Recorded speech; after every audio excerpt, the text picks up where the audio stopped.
Good afternoon, everybody. Well, it might not be afternoon where you are, but it's afternoon where I am. So that'll have to do for you. Earlier this week I fitted my new Ohlins steering damper, so I want to put that through its paces. The way I left it in part one of the video was with the steering damper set to 7 clicks from fully in, 7 clicks from its stiffest setting. So I'm going to get myself onto some faster A roads so I can twist the throttle back a bit and find out whether this steering damper is going to solve my issues. Keep my bike nice and calm and centered, keep it in a zen-like state, but it might not, which is why I bought an adjustable steering damper so I can play with some settings if it doesn't work out for me. So I mentioned when I was in the shed that the steering damper is currently set to 7 clicks from fully in, and when I was in the shed and the front wheel was kind of off the ground, there certainly felt some resistance there, just a little bit of resistance. More than usual, more than what I have with the standard steering damper attached. And at slower speeds, like when I pull from these lights shortly. Let's slow down here. Yeah, I do feel a little bit of resistance to just low speed steering. Now at 40 to 60, well, you don't steer so much as you do just put opposite lock into the bike and kind of let physics take over. So I don't feel much effect from the steering damper at this sort of speed. Less than 2 weeks ago till my track day now.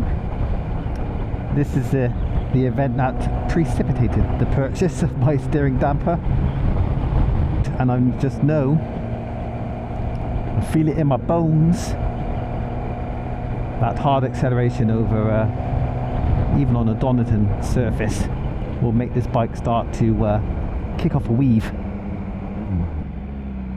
So something had to be done.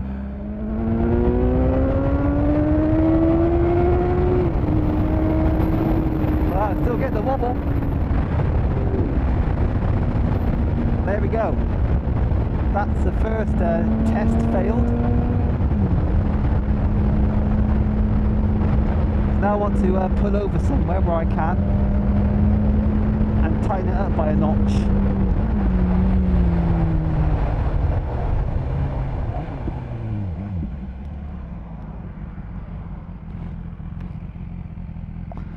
Right, so the bike still went into a weave. So let's double check the setting. I'm going to wind it all the way in. Definitely. 1, 2, 3, 4, 5, 6 now. So it should be a bit more resistant to turn. So 6 clicks instead of 7.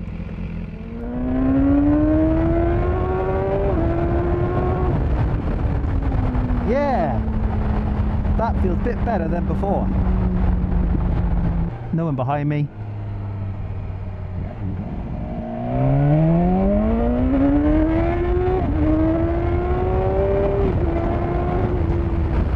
Yeah, that's more like it.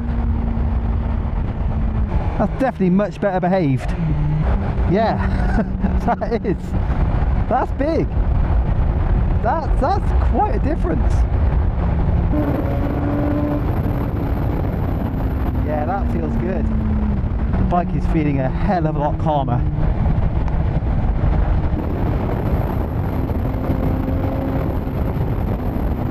Give me a little bit of a weave.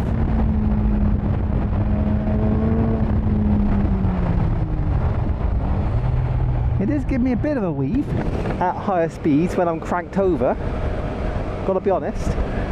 So I might have to give it another turn. But it's a hell of a lot calmer is a hell of a lot more steady than it has been up till now. So far it's a win, and I'm very, very relieved. Right, so let's get the steering damper on 5.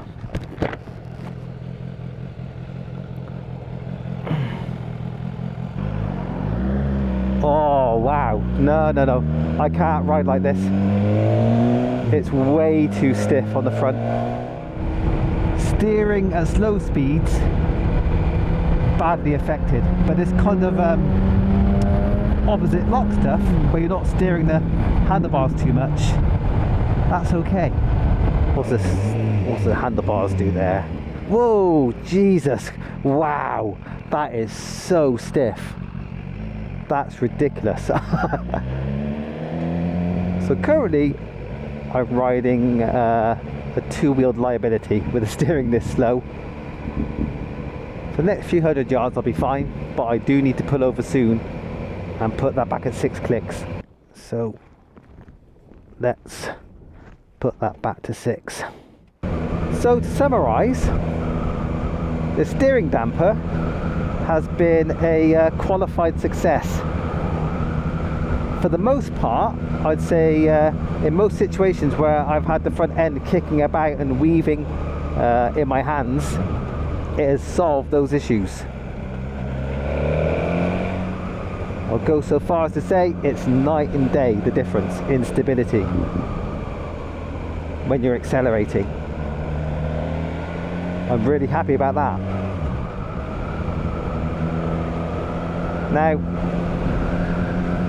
the high-speed weaves that I've noticed, well, they might have been there anyway all along, even with the standard steering damper. Just one of the many issues I've been dealing with on the bike. So it looks like I can't dial that out with the steering damper alone. It seems that 6 clicks out from fully in, that's a technical 6 clicks, you know, including the very first short click. That seems to be the best setting for me. The weaving, the high-speed weaving, I don't know if I can deal with. But what I will do is double check the tyre pressures next time my tyres are cold. That's when you should check them. So thanks for coming with me on my steering damper journey. See you again in another video.